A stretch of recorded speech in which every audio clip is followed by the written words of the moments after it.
Thank you, everyone, for taking the time to tune in today. Today's episode of the Topping Show is proudly sponsored by Topping Technologies. Topping Technologies is an IT value-added reseller and services company with a special proficiency in IT security.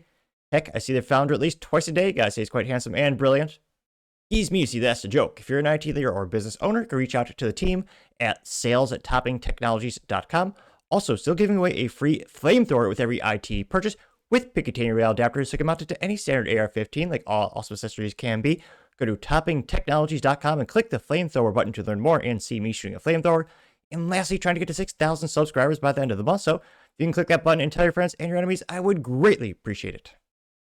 Now going over to the business part podcast, yes, you have the Acura RSX. Well, it's coming back, but it's a boring crossover EV, a soulless machine. Disappointing, of course. Now, it's brought to us thanks to Motor1.com, and a friendly reminder to click that subscribe button. It might help with my speaking ineptitudes. When I first started the show, barely anyone tuned in, well, maybe some family, and I had no subscribers. But as I got more subscribers, I've been slightly better at speaking. Though many people would say it's still terrible, I would argue, statistically speaking, an improvement.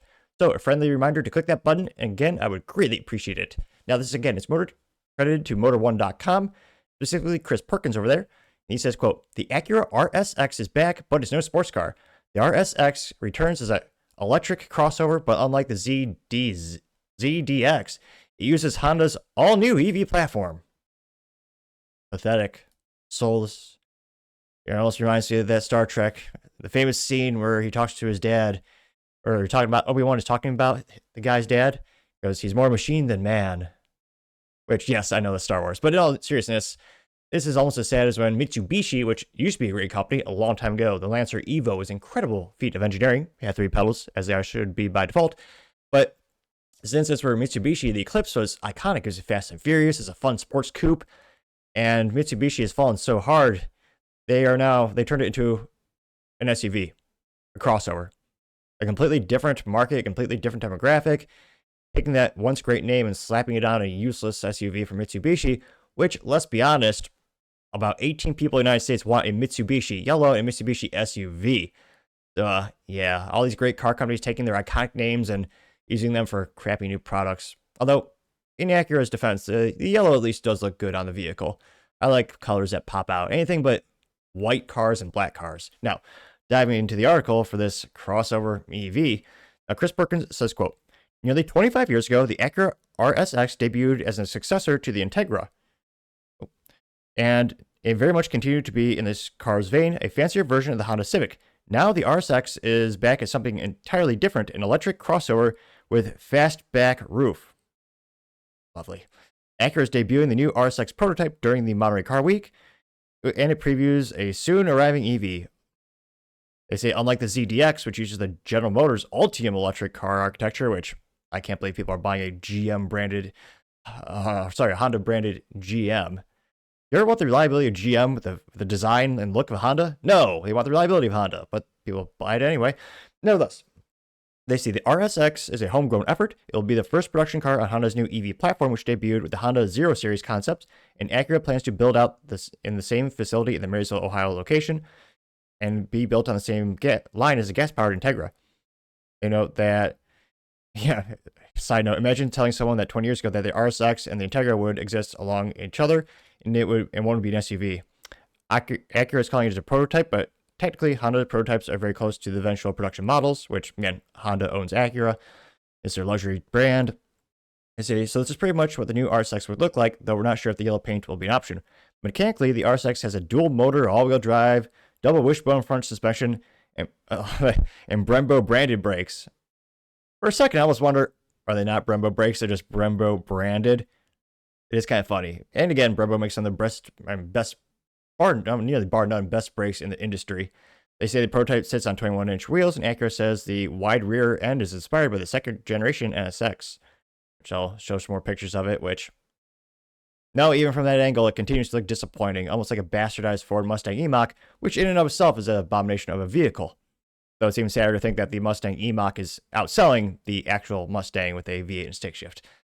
Now, you know that the RSX will also be the first Honda product to run the automaker's new infotainment system, called Amismo OS, named for the beloved humanoid robot. Another stupid idea. Spoiler, it's kind of been the default for the auto industry It takes a lot of money and engineering to put into these infotainment systems.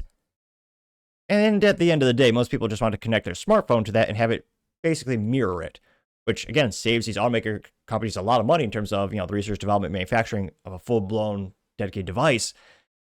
But yeah, they're thinking, let's put our own OS on this. Is anyone asking for that? It's been tried. Maybe it'll succeed this time, but to me, that's just yet another reason not to buy this abomination. Now, they say that, quote, Acura considers this a software-defined vehicle. Ugh.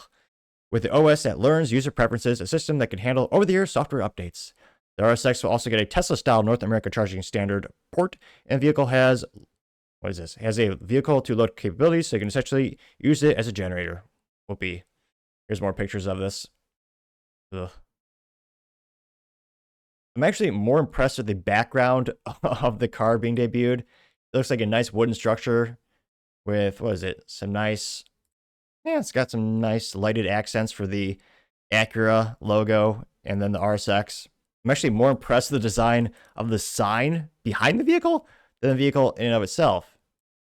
Because again, this crossover just looks like a crossover of a bunch of EVs, soulless machines, not very unique to Acura. If you're inebriated, it almost looks like Ford Mustang E-Mach and a Tesla had a baby, and not in a good way. So yeah, it is kind of funny. I'm more impressed by the design of that lighting fixture right there. If you're watching on Rumble or the good old, the evil YouTube. Now, they say, hopefully, you won't have to wait long. As in typically the case with Honda concepts.